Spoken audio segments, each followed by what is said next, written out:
I'm Ashton Marcus, and I'm on location at the United States Veterans Artists Alliance in Culver City for the last Sunday Art and Poetry Night. My name is Jared Alsala, one of the co-producers on The Last Sunday, which is an evening of poetry and art. The idea for the show was spawned between me and my partner Joe Gardner and Keith Jeffries, who runs USVAA Theatre, which is where we're at. And it was meant to bring together and bridge the LA veterans writing community with the LA mainstream community of writers and poets and spoken word artists, painters, etc. And we wanted to divide the evening in more of a triptych style kind of, up front. The first hour is for the art and the displays that we have showing throughout the night. The second hour is for our open mic, where the meat of the evening comes into play, where we have our poets, etc. And the final is the features. This month for April we have Deanna Barone and we have Bill Friday. And these are great writers, and they're popular in their own respect, and they've been in LA for a while. And what we want to do is a monthly show every last Sunday of the month.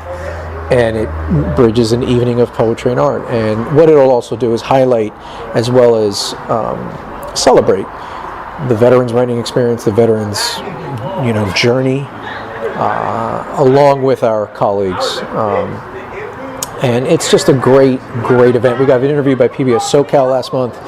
So the show has been growing, and it's been rising in number as far as attendance.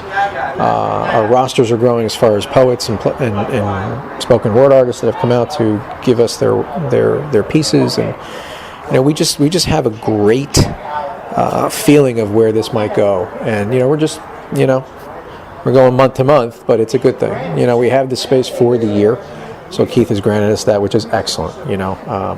It's right now in the final throngs of filming our trailer, which will go up on the website, and along with any other assistive press that we got coming from PBS. So we're excited. We're excited. Yeah. Cool. Well, thank you very much for being on the show. Thank you.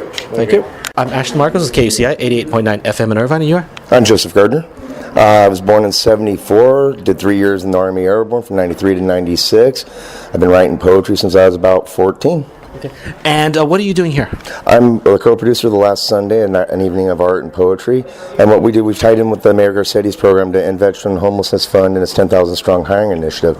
So we host a poetry event once a month and try to contribute to that campaign, try and make our community just a little bit better than what it was. So how's it going on so far? So far, it's been going fantastic. The crowd turnout has just been incredible. We have the best crowd. We have the best talent SoCal has to offer, and this is the place to be. Comfortable lounge seating. There's food. There's drinks. You can't go wrong here. Thank you very much for being on the show. Thank you. Hi, I'm Ashton Marcus with KUCI 88.9 FM in Irvine, and you are? I'm Bobby, Agent Motion Strahan. Grew up in East Los Angeles, spent a couple years in the South where I really developed my poetry from there. Came back and just been doing shows and open mics ever since. And what are you doing here? Here I actually MC and kind of host around the front and just mostly do the stage work, open up the open mic, and introduce the features. So how did you get involved in this anyway? Actually, Joe Gardner is the one that kind of, I wouldn't say pulled me into it, but he was affiliated with USVAA and he's a vet, and he knew he wanted somebody to be able to make the show flow a certain way, and he asked me to go ahead and do that. Him and I are kind of brothers in lyrics for a couple years now, so absolutely. So what do you think of the program so far? I love it. It's an incredible poetry show. It's I've been to hundreds of poetry shows. It's one of the nicest venues, one of the nicest setups. The crowd is awesome. It's not veteran based. It's open for civilians as well, and it's a really, really good venue for free speech. There's no other better crowd to express the right of free speech in front of veterans. So it's a real welcoming place. Thank you very much for being on the show. Absolutely. Thank you, guys. Thank you so much. Hi, my name is Ashton Marcus. I'm on KUCI 88.9 FM in Irvine, and you're? I'm Rick Gallup. Richard and I, the guy sitting with me right here, we happen to be part of we created Play Tracers. We're part of you're too young to even remember that probably. Came out in the 80s stuff. But no, I've just been a writer and actor and stuff around town for many years. And I came to the first reading that they had here, the poetry reading and stuff, and I was blown away, first of all, because it integrates ex-military and the public too, civilians, as we like to say, and I was astounded at the quality of work that was presented here, and so I'm back, and I love your show too. I mean, I listen to 88.9 all the time. I mean, it's always got it on. So that's all I got. Take it to Dinky Dow here. This is Dinky Dow Chavez. My name is Richard Chavez. I'm also one of the co-authors of Tracers, Vietnam play done at the Odyssey and then the Public Theater, and they did it here. This is my second time being invited by Keith Jeffries, who in my opinion is one of the great movers and shakers in helping veterans and the community of Culver City. See, he didn't give me $20 before we started talking. Yeah, well, he gave me $20 to say all this stuff. No, he did not. I highly respect Keith, and all he has to do is pick up the phone and I'll come and participate. I'm a professional actor, published playwright, and I just got the part of the lead patriarch in the new Lyle Kessler play at the Elephant Theater called The Great Divide. And just love this open mic format. Anybody can get up, okay, as long as they got their head and backside wired together, and say what they feel, give their opinion, do their either written work or poetry. And again, like Mr. Gallivan here was saying, it's a combination of the community and veterans. And like really one of the things we tried to do with Tracers is we really tried to give the community and the people that hadn't heard in 1980 and didn't want to talk about it a little bit of an insight of what it was like to be, because we were all combat veterans and professional actors and all the authors, to give them an insight of what it's like to be a veteran. And there always was an aunt, an uncle, a brother, or a sister that even though they weren't there, they went through it too, you know. So that's what I love about this, getting the word out and talking in a theatrical way. That's the beauty of it. All right, well, thank you very much for being on the show. Absolutely. Pleasure to meet you, and I'll be listening. Absolutely, man. Hi, my name is Ashton Marcus. I'm with KUCI 88.9 FM in Irvine, New York. My name is David Judah Oliver. I have 2008. I started Lion Like Mind State in downtown Pomona. It's still running. It's an open mic. I am 2005, 2006 LA Slam team member. I represented Los Angeles as the National Poetry Slam. 2009 and 10, I sent the Empire Mind State Slam team to nationals. We got second in the nation 2010. I am the founder of Machine Pomona Art Gallery in downtown Pomona, 2009 or 2010 to 2013. And current new father. So what do you think tonight? Oh man, it's a beautiful night. It's a beautiful space.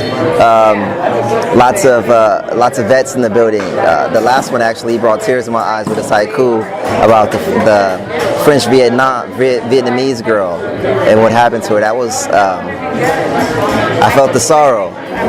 You know, I could feel it. So yeah, it's a good night. Outside of feeling sorrow, the sorrow is part of a good night. It's poetry. Yeah, I can feel the intense emotion. I can feel the war in their words. I can feel what they're going through. What do you think? Absolutely. All right, thank you very much for being on the show. Thank you. No problem. Hi, my name is Ashton Marcus. I'm with KUCI 88.9 FM in Irvine, in New York. Oh. Hi, I'm Deanna Barone. I am a storyteller, professional storyteller, actress, writer, director, producer, and I teach storytelling as well, and I do creative coaching and branding. So You did what was it, a workshop today? I workshopped a piece that I'm developing. So I did half an hour of an hour-long piece, and just developing it now. It has movement, it has verse that rhymes, and also verse that doesn't rhyme, and sort of a made-up language within it. So what is a workshop piece, anyway, for my viewers?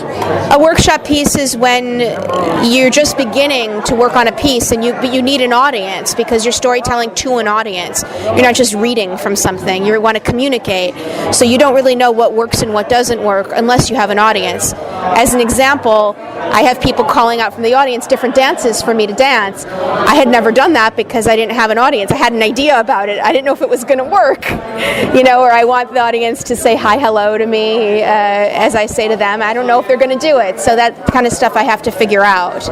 And of course, being on a stage in front of an audience is completely different than working on it at home in a rehearsal. So was this a scripted piece, or was it 100%. impromptu? It's 100%. Oh my God, it would be amazing if I could do that impromptu. It's scripted, which I have to get my script over there. It's scripted, but I improvised within it if I got responses from the audience. Great, that's very interesting. Do you do a lot of that in your theater work? I do a lot of storytelling, so I do all different kinds of storytelling. Sometimes I improvise a story. 2 months ago here at this, I did an improvised story, 100% made up on the spot. Sometimes I'll write it the same day. This one I worked on a lot longer because it's extremely complex with movement. It depends. I do all different types. And I do first-person narrative. I do experimental stuff like this. I do things with song. I do characters. All different kinds of performance art storytelling. So where can we see more of you? Well, if people want to take a storytelling class with me, then they should look on Facebook, Deanna Barone Storyteller, DeanaBarone Storyteller, and contact me there. And they can take classes with me in storytelling. And I perform all over the place, so I always put it on my storytelling page there on Facebook, and they can check and see when I'm performing next. Thank you very much for being on the show. Thank you so much. Hi, my name is Ashton Marcus. I'm with KUCI, 88.9 FM in Irvine, and you're? Bill Friday. I started writing in citizen journalism online back in 2007 for a website no longer in existence, but in doing that, that was my introduction to writing. I had for years wanted to be a writer, didn't know that I could be a writer, so I started writing. What that turned into over the course of those years was going from citizen journalism to poetry. And so what I'm doing now almost exclusively is that. So how'd you get involved with this project? Believe it or not, the wonder of Facebook.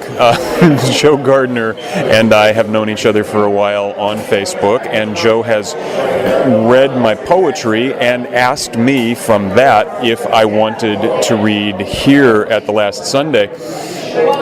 And the experience of being here with the vets, of such a richness of experience in words, is something, honestly, that I haven't encountered in readings before tonight. So this was as much an experience for me to enjoy as anybody could have possibly enjoyed listening to me.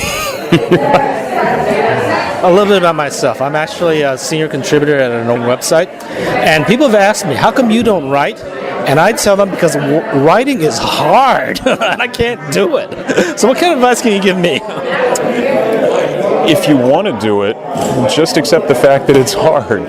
I literally do not have any discipline in writing, and I know the majority of my friends who write are the discipline mongers. They will rightly wag their finger and say, no, you must have discipline, you must do it in that way that is not easy. But in all honesty, I don't think there is an easy way to write. But if you, like anybody else who fulfills their dream, wants to write, eventually, because you didn't give up, you will find that way that works. I know I did. I spent half a decade trying to be one kind of writer, and then realizing that I think I could cram more words rightly spoken onto one page than I could onto a 120-page script. And that's been what's freed me as a writer. It's made everything fall into place. So yeah, for you, absolutely, there's a way. And if you want to, you're going to find that way. You may even already know what that way is, and you just kind of turned your back on it and said, nah, other people say to do it this way. No, just go back and do it the way you love. It's what you love, not what they love for you. Everybody thinks that actors just make this stuff up as they go, when in reality, a writer wrote those words and put them in the mouths of the actors. Writing is the best crazy-making, impossible, there's nothing good enough to put on paper, but I have to put it on paper thing I've ever done in my life. And because of that, when I see when I see people perform, and I know that they or others have written that for them to perform, I see the freedom that gives them to put what they feel, what they see in the words that they are reading or speaking from script to life, and it becomes a collaborative effort. So when I see somebody perform, like tonight we saw Deanna perform, that blows my mind way more than me sitting in front of a computer and seeing what word comes after what word went before. That's the hard part. If you're performing, that's the hard part.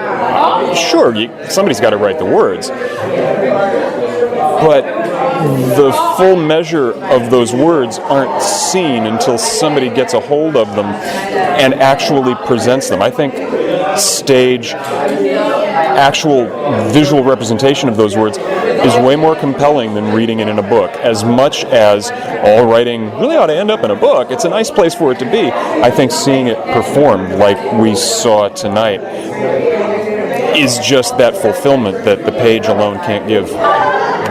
Here's a little trick that I'm going to tell you that we don't tell anyone else. We're actually making it up as we go along. you write something, we look at this, we try something out, and it just happens to work, and I don't know where it comes from. It just comes from somewhere. Yeah, I remember being so wrapped up in the words have to be right that I couldn't even make a voicemail message without a script in front of me. So, oh yeah, got made fun of all the time. And rightly so, because come on, it's a voicemail message. But honestly, when I see someone on the evening news or someone doing a live interview of an athlete where, okay, you've got the questions in your head, but here comes the Gatorade bucket and you have to dance out of the way and still ask the question and make this all work, and you've got a producer in your ear saying, cut it short, you're the pros. You're the deal. And I just think, words are cool, but you are actually putting those things out there spontaneously and making it look like somebody wrote a script for you, and I think that's incredible. Thank you very much for being on the show. Thank you for having me. Hi, I'm Ashton Marcus with KUCI 88.9 FM in Irvine. And your name is? Roberto Carlos. I was born in Guatemala.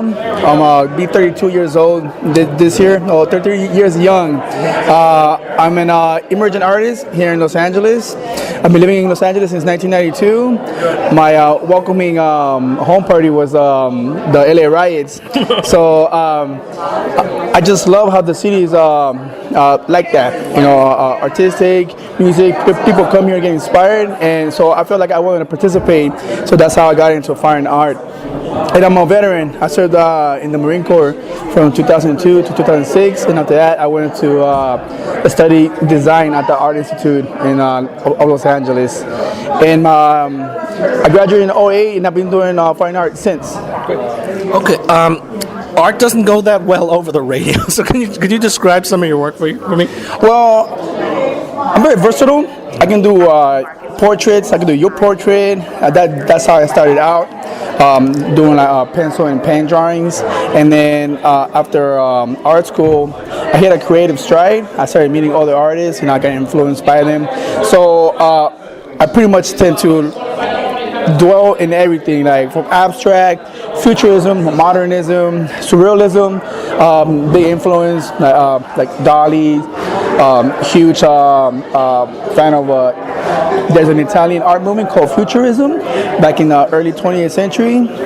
So I try to tap into like times of eras and kind of like mold it into my style. So like Harlem Renaissance, So I try to use like upbeat colors in my abstract. I do a lot of landscapes. One of my first art teachers taught me taught the class how to use landscapes, and I still use his method. I use like the same cliffs, and then I'll apply that landscape to a surreal world, and I'll tell stories. I'm like I said, I'm a veteran of fighting the Iraq War, so I use that mountain of emotion to also like get that off my chest. I have a series. I do a lot of series. So I do have like my abstract series, my Art of War series, which is my veteran aspect of it.